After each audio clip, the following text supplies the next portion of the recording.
Movie Bangla, Bangla ও বাঙালির ঐতিহ্য।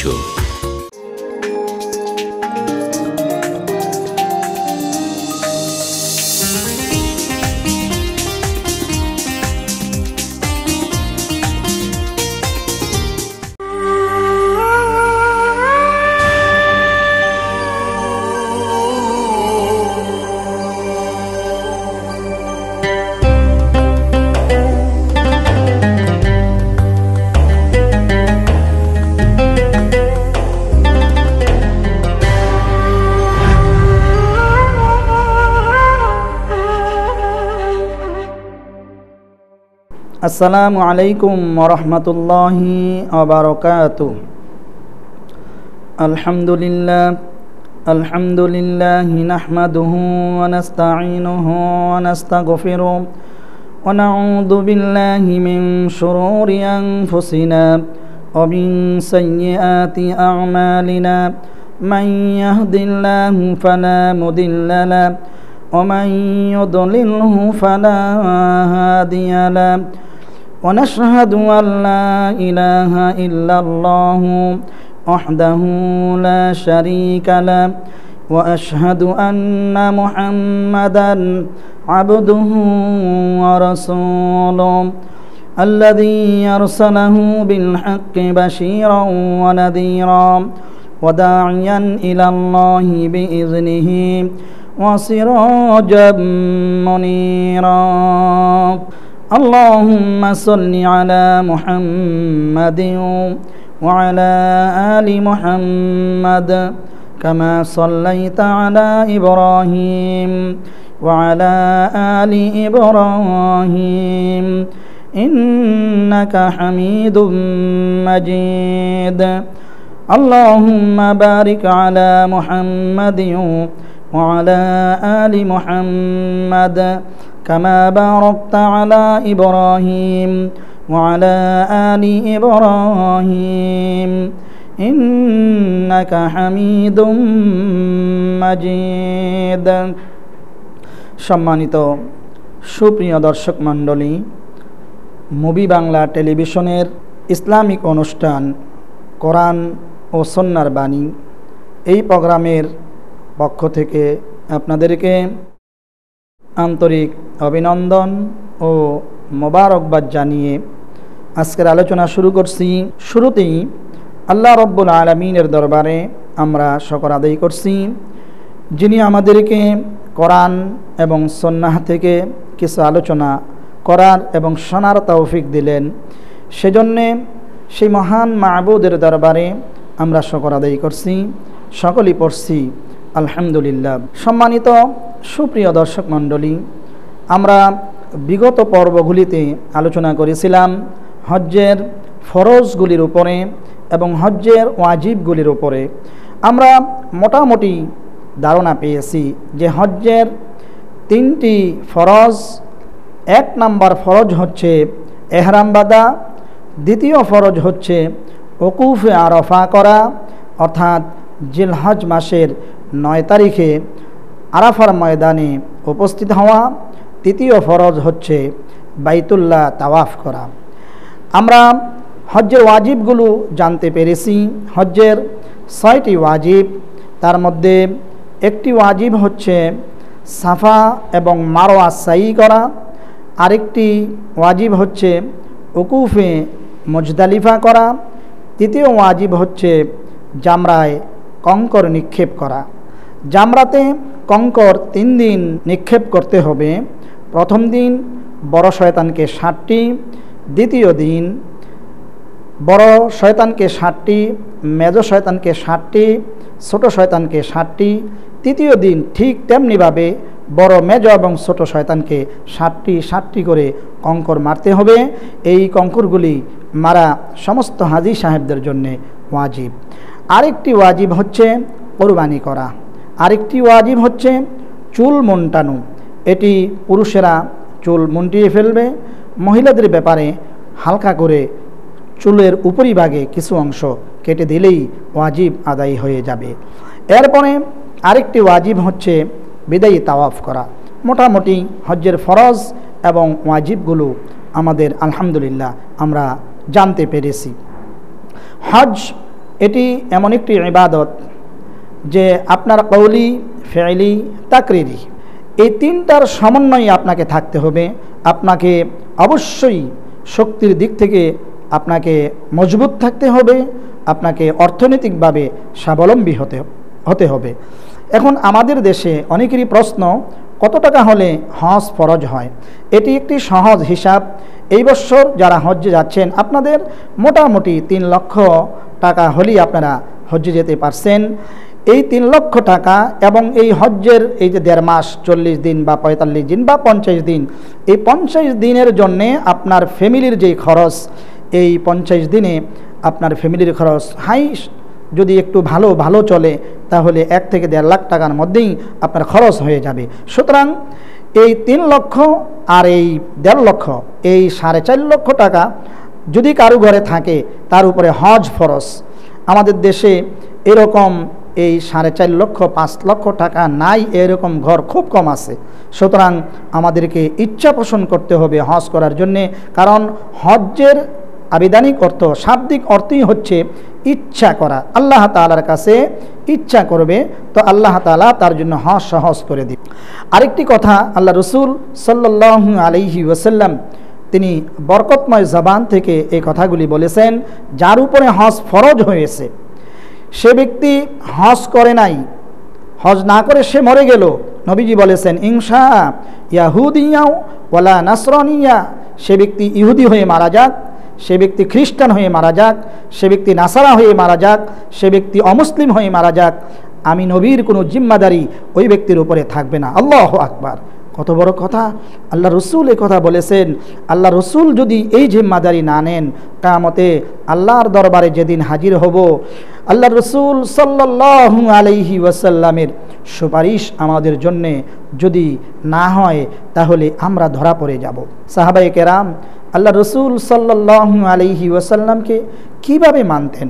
একবার হুজুর সাল্লাল্লাহু আলাইহি ওয়াসাল্লাম মসজিদে নববীর মধ্যে বসা, সাহাবায়ে কেরাম বসা, আল্লাহ রসুল সাল্লাল্লাহু আলাইহি ওয়াসাল্লাম বললেন যে, ও আমার সাহাবায়ে কেরাম, তোমরা শোনো, এই মুহূর্তে যদি আল্লাহর পক্ষ থেকে ঘোষণা হয়ে যায় যে জান্নাত তোমাদের জন্য খুলে দেওয়া হয়েছে, তোমরা কি জান্নাতে যাবে?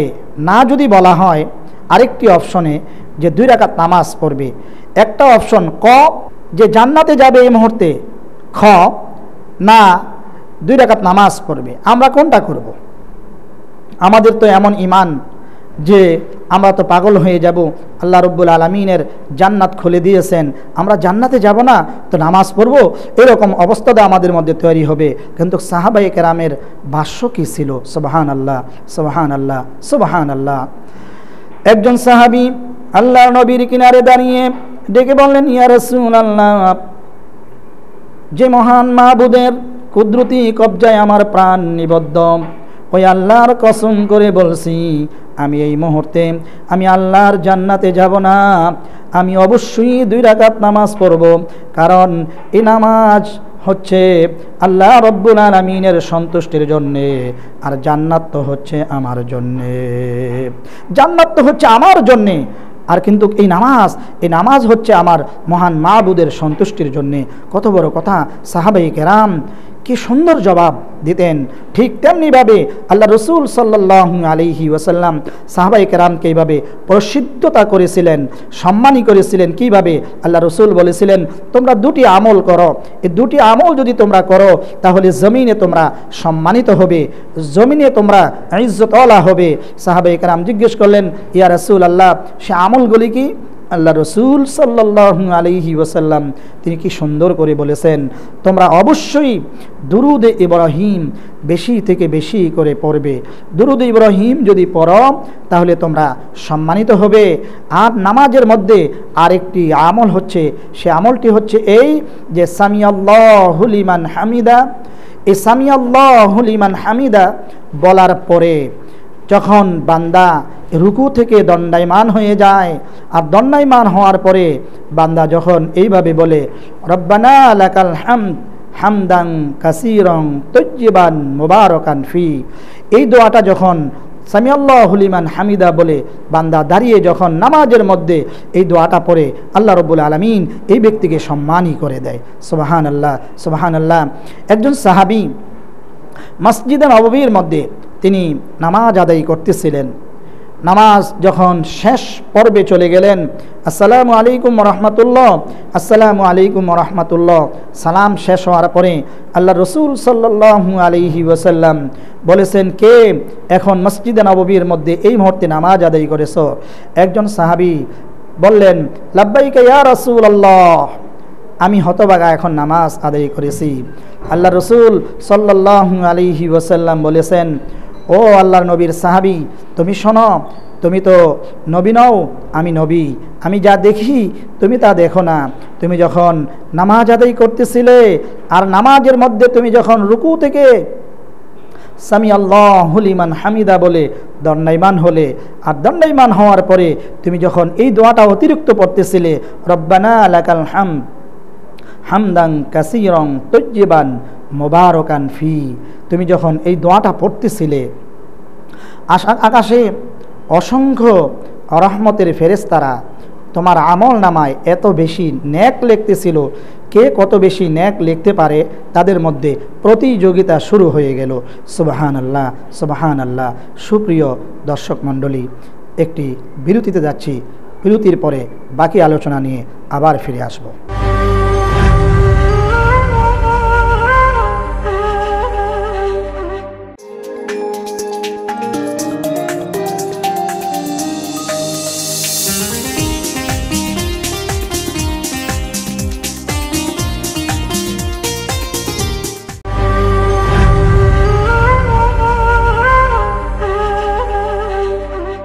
সম্মানিত সুপ্রিয় দর্শক মণ্ডলী, বিরতি থেকে ফিরে আসলাম, বাকি আলোচনায় চলে যাচ্ছি। তো বলতেছিলাম যে হুজুর সাল্লাল্লাহু আলাইহি ওয়াসাল্লাম তিনি সাহাবায়ে কেরামকে এই সমস্ত আমলগুলি দিয়ে সাহাবায়ে কেরামকে এত সম্মানই করেছিলেন। কিয়ামত পর্যন্ত এই আমলগুলো যারা করবে এরা সকলেই সম্মানী হবে, কোনো সন্দেহ নাই। আল্লাহ রসুল সাল্লাল্লাহু আলাইহি ওয়াসাল্লাম তিনি তো এমন এক মহান চরিত্রের অধিকারী ছিলেন, ইন্নাকা আলা খুলুকিন আযীম, তিনিকে সর্বোত্তম চরিত্রে চরিত্রবান করে গোটা বিশ্ববাসীর কাছে আল্লাহ রাব্বুল আলামিন প্রেরণ করেছিলেন।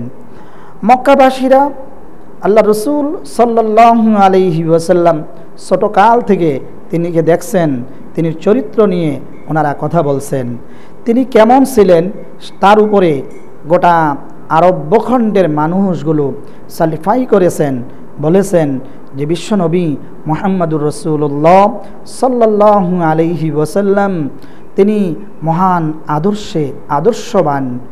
এই ভেবে এরা আল আমিন বলে ডাকতেন, আস সাদিক বলে ডাকতেন, বলতেন মুহাম্মদ বিন আবদুল্লাহ আরব ভূখণ্ডের শ্রেষ্ঠতম মহামানব, কোনো সন্দেহ নাই।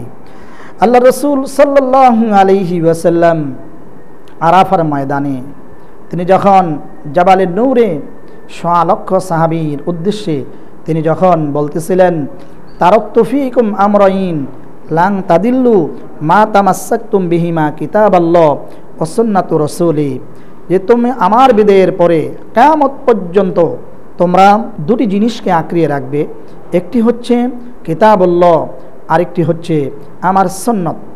এই দুটি জিনিস যখন তোমরা আঁকড়িয়ে ধরে রাখবে, তার উপরে আমল করবে, তোমরা পথভ্রষ্ট হবে না, তোমরা গোমরাহ হবে না। কিয়ামত পর্যন্ত আরব অনারব কোনো ভেদাভেদ নেই, কালো ধলো কোনো ভেদাভেদ নেই, আমির ফকির কোনো ভেদাভেদ নেই, উঁচু নিচু কোনো ভেদাভেদ নেই, কোন বর্ণের, কোন শ্রেণীর, কোন গোত্রের, কোন কৌমের কোনো ভেদাভেদ নেই। ভেদাভেদ হচ্ছে এই, যার মধ্যে তাকওয়া আছে, যার মধ্যে খোদা ভীরুতা আছে, যার মধ্যে হুব্বে রসুল আছে, সে ব্যক্তি আল্লাহ সুবহানাহু ওয়া তাআলার কাছে সবচেয়ে প্রিয়। আর যার মধ্যে মদিনায় বাড়ি, মক্কায় বাড়ি, আরব ভূখণ্ডে বাড়ি, যার মধ্যে তাকওয়া নাই, খোদা ভীরুতা নাই, যার মধ্যে আল্লাহর ভয় নেই, যার কলিজার মধ্যে হুব্বে রসুল নেই, সে ব্যক্তির আল্লাহ রব্বুল আলমিনের কাছে প্রিয় হতে পারে না। কারণ আল্লাহ রসুল সাল্লাল্লাহু আলাইহি ওয়াসাল্লামকে আল্লাহ পাক বলেছেন যে ওমা আতাকুমুর রাসূলু ফাখুযু ওমা নাহাকুম আনহু ফান্তাহু, যে আল্লাহ রসুল সাল্লাল্লাহু আলাইহি ওয়াসাল্লাম তোমাদেরকে যা দিয়েছেন, যা পালন করতে বলেছেন তাই তোমরা পালন করবে, আর যা নিষেধ করেছেন তা থেকে অবশ্যই অবশ্যই তোমরা বিরত থাকবে। খেয়াল রাখতে হবে, রসুল ছিলেন শরীয়ত প্রণেতা, রসুল এমন একজন মহামানব ছিলেন, কামা আরসালনা ফীকুম রাসূলাম মিনকুম ইয়াতলু আলাইকুম আয়াতিনা ওয়া ইউযাক্কিকুম ওয়া ইউআল্লিমুকুমুল কিতাবা ওয়াল হিকমা ওয়া ইউআল্লিমুকুম মা লাম তাকুনু তা'লামুন। রসুল সাল্লাল্লাহু আলাইহি ওয়াসাল্লাম ছোটকাল থেকে তোমাদের সামনে বড় হয়েছে, তোমাদের সামনে তিনি যৌবন ছিলেন, তিনি তার জন্ম, তার শৈশব, তার কৈশোর, তার যৌবন সব কিছু তোমাদের সামনে। সুতরাং এই মানুষটি কেমন, এজন্য আল্লাহ পাক বলেন কামা আরসালনা ফীকুম রাসূলাম মিনকুম, তোমাদের মধ্য থেকে তোমাদের জন্যে আমার পক্ষ থেকে একজন মহান রসুলকে আমি প্রেরিত করেছি, যিনি তোমাদেরকে কোরআন শিক্ষা দিবে, যিনি তোমাদেরকে ইলমে দ্বীন শিক্ষা দিবে, যিনি তোমাদেরকে তথ্যভিত্তিক জ্ঞান শিক্ষা দিবে, যিনি তোমাদেরকে ওহীভিত্তিক জ্ঞান শিক্ষা দিবে, যিনি তোমাদেরকে ইসলাহ করবে, যিনি তোমাদেরকে পবিত্র করবে, যিনি তোমাদেরকে জান্নাতে যাওয়ার জন্যে তোমাদের সব দিক নির্দেশনা দিবে, যিনি তোমাদেরকে জাহান্নাম থেকে বাঁচার জন্যে সব দিক নির্দেশনা দিবে। মুহাম্মদ সাল্লাল্লাহু আলাইহি ওয়াসাল্লাম তোমাদেরকে যা দিয়েছেন তাই তোমরা পালন করো, যা নিষেধ করেছেন তা থেকে তোমরা বিরত থাকো। তার নামই হচ্ছে কমপ্লিট জীবন ব্যবস্থা। মনে রাখতে হবে ইন্নাদ্দীনা ইনদাল্লাহিল ইসলাম, এটি আল্লাহ রব্বুল আলমিনের কাছে কমপ্লিট জীবন ব্যবস্থা। রসুল এসেছিলেন, রসুল আবার বিদায়ী হয়ে গেছেন, সাহাবায়ে কেরাম সেই জিম্মাদারি পালন করেছিলেন। আমাদের দেশে অনেকেই এরকম আমরা শুনি যে সাহাবায়ে কেরাম সত্য মিথ্যার মাপকাঠি নন, এই কথা যদি কেউ বলেন তাহলে সাথে সাথে তার কবিরা গুনাহ হবে। আল্লাহ রসুল সাল্লাল্লাহু আলাইহি ওয়াসাল্লাম বলেছেন as-সাহাবিকান নুজুম, আমার এক একজন সাহাবি হচ্ছে আকাশের নক্ষত্র তুল্য। একজন সাহাবিকে তোমরা যদি জীবনে ফলো করো, তার আদর্শকে যদি মেনে নাও, তার আদর্শকে যদি তোমরা বুঝে নাও, তার আদর্শ অনুযায়ী যদি তোমাদের জীবন পরিচালনা করো, তাহলে তোমরা অবশ্যই জান্নাত পেয়ে যাবে। সাহাবায়ে কেরামের ব্যাপারে আল্লাহ রব্বুল আলামিন বলেছেন যে রাদিয়াল্লাহু আনহুম ওয়া রাদু আনহু, আল্লাহ রব্বুল আলামিন বলেন সাহাবায়ে কেরামের ব্যাপারে যে আমি সাহাবায়ে কেরামের প্রতি আমি সন্তুষ্ট, তোমরাও সন্তুষ্ট হয়ে থাকো। সুপ্রিয় দর্শক মণ্ডলী, বলার উদ্দেশ্য হচ্ছে এই যে রাসূল করিম সাল্লাল্লাহু আলাইহি ওয়াসাল্লাম তিনি আমাদের মাঝে যা রেখে গেলেন, এই কোরআন এবং সুন্নাহ, কিয়ামত পর্যন্ত এই কোরআন এবং সুন্নাহকে আমরা মেনে নিতে হবে, এই অনুযায়ী আমাদের জীবনকে পরিচালনা করতে হবে, তাহলেই আমরা আল্লাহকে পেয়ে যাব, আল্লাহর জান্নাতকে আমরা পেয়ে যাব। সুপ্রিয় দর্শক মণ্ডলী, যে আলোচনা করতেছিলাম হজ্জের উপরে, বাইতুল্লাহ এটি আল্লাহ রব্বুল আলামিনের পক্ষ থেকে এটি নিদর্শন। হজ্জের ফরজগুলির উপরে আমরা আলোচনা করেছি, হজ্জের ওয়াজিবগুলির উপরে আমরা আলোচনা করেছি, এবং হজ কয় প্রকার। হজ আমাদের দেশে আমরা অনেক মানুষই জানি না হজ কয় প্রকার। আমরা শুধু এইটুকুন বুঝি হজ্জের মৌসুম আসছে, যে টাকা পয়সা দিলে, ভিসা হলে, কাগজপত্র হলে হজ্জে চলে যায়, এটি আমরা বুঝি। কিন্তু হজ্জের যে প্রকার ভেদ আছে এটি আমরা 95% লোকে আমরা জানি না। আসুন হজ্জের প্রকার ভেদগুলি আমরা জানি। যে হজ 3 প্রকার: হজ্জে তামাত্তু, হজ্জে কেরান, হজ্জে ইফরাদ। হজ্জে তামাত্তু যেটি, এটি আমরা করে থাকি। হজ্জে তামাত্তু আমাদের বাংলাদেশ, ভারত, পাকিস্তান, নেপাল, ভুটান সহ পূর্ব এশিয়ায় যে সমস্ত দেশগুলো আছে, এই দেশগুলির হাজি সাহেবেরা হজ্জে তামাত্তুই করে থাকেন, এজন্য যে তুলনামূলকভাবে হজ্জে ইফরাদ এবং কেরান থেকে হজ্জে তামাত্তু একটু সহজ। হজ্জে তামাত্তু হচ্ছে যে আমরা ওমরার নিয়তে আমরা বাংলাদেশ থেকে এহরাম পরে আমরা বাইতুল্লাহ যাওয়ার পরে আমরা বাইতুল্লাহ তাওয়াফ করে সাই করে এরপরে চুল মুন্ডে আমরা হালাল হয়ে যাই। এটি হজ্জের ওমরা, এই হজ্জের ওমরাটা এটি ওয়াজিব, এটি আমাদেরকে খুব মনে রাখতে হবে। আর হজ্জের ওমরার যেই দুটি ফরজ এবং দুটি ওয়াজিব, এবং ওমরার আমরা যারা বাংলাদেশ থেকে ওমরা করতে যাই, এই ওমরার জন্য দুটি ফরজ দুটি ওয়াজিব।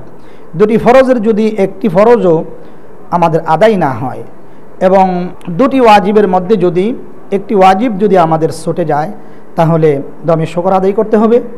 আর ফরজ যদি ছুটে যায় তাহলে আপনার ওমরা হবে না। সুপ্রিয় দর্শক মণ্ডলী, ওমরার দুটি ফরজের মধ্যে একটি ফরজ হচ্ছে এহরাম বাঁধা, আরেকটি ফরজ হচ্ছে বাইতুল্লাহ তাওয়াফ করা। এই এহরাম এবং বাইতুল্লাহ তাওয়াফ যখন আপনার শেষ হবে, আপনি সাফা এবং মারওয়া আপনি সাই করবেন। সাফা এবং মারওয়া 7 বার সাই করার পরে আপনি চুল মুন্ডাবেন। চুল মুন্ডানোর পরে আপনি হালাল হয়ে যাবেন। হালাল হয়ে যাওয়ার পরে আপনার শরীরে যে এহরামের কাপড় আছে, এই এহরামের কাপড়গুলি আপনি খুলে আপনি স্বাধীনভাবে আপনার যে পোশাক, এই পোশাক আপনি পরিধান করতে পারবেন। এটা হচ্ছে হজ্জে তামাত্তু। আর হজ্জে ইফরাত যারা করবেন, হজ্জে ইফরাতকারীদের জন্যে এখান থেকেই আপনি এহরাম বেঁধে যাবেন এবং বাইতুল্লায় যতদিন থাকেন ততদিন পর্যন্ত এই এহরাম অবস্থায় আপনাকে থাকতে হবে। আপনার 20 দিন হোক, 25 দিন হোক, 30 দিন হোক, এটি সাংঘাতিক। কারণ এহরামরত অবস্থায় আপনাকে এমনভাবে চলতে হবে যে আপনার মাথার মধ্যে উকুন হয়েছে, একটা উকুনও আপনি ইচ্ছে করে ফেলে দিতে পারবেন না। শরীর ভালো করে মুছতে পারবেন না, কারণ শরীরের পশম যদি পড়ে যায় তাকেও আপনাকে একটা দমে শুকর আদায় করতে হবে। তারপরে আপনি চুগলখড়ি করতে পারবেন না, আপনি গীবত বলতে পারবেন না, তারপরে আপনি কোনো স্বীকার করতে পারবেন না, কোনো মিথ্যা কথা বলতে পারবেন না। এইগুলির দিকে আপনাকে খুব খেয়াল রাখতে হবে। বাংলাদেশ থেকে এহরাম বেঁধে আপনি যে বাইতুল্লায় যাবেন, হজ্জে ইফরাত যারা করবেন, একবারে হজ শেষ করে, হজ শেষ মানে হচ্ছে আপনি উকুফে আরাফা করে আপনি চলে আসবেন মুজদালিফায়। মুজদালিফায় এসে আপনি জামরায় চলে যাবেন। জামরায় যেয়ে আপনাকে কি করতে হবে? 7টা কঙ্কর নিক্ষেপ করে আপনি চুল মুন্ডন করে আপনি হালাল হবেন। হালাল হওয়ার পরে এই এহরামের কাপড়গুলি খুলবেন। এর আগে এহরামের কাপড় খোলা আপনার জন্য জায়েজ হবে না যারা ইফরাত করেন। সেজন্যে বাংলাদেশ থেকে যেই সমস্ত ভাইয়েরা হজ করতে যাচ্ছেন, আপনারা তামাত্তু হজ্জের নিয়ত করবেন। এই তামাত্তু হজ তুলনামূলকভাবে কেরান এবং ইফরাত থেকে এটি সহজ। আল্লাহ রব্বুল আলামিন আমাদেরকে তৌফিক দান করুন। সময় শেষ হয়ে গেছে, ইনশাআল্লাহ আগামী পর্বে বাকি আলোচনাগুলি নিয়ে ফিরে আসব। আল্লাহ আমাদেরকে তৌফিক দান করুন। ওমা তৌফিকি ইল্লা বিল্লাহ ওয়া আখিরু দাওয়ানা আনিল হামদুলিল্লাহি রব্বিল আলামিন।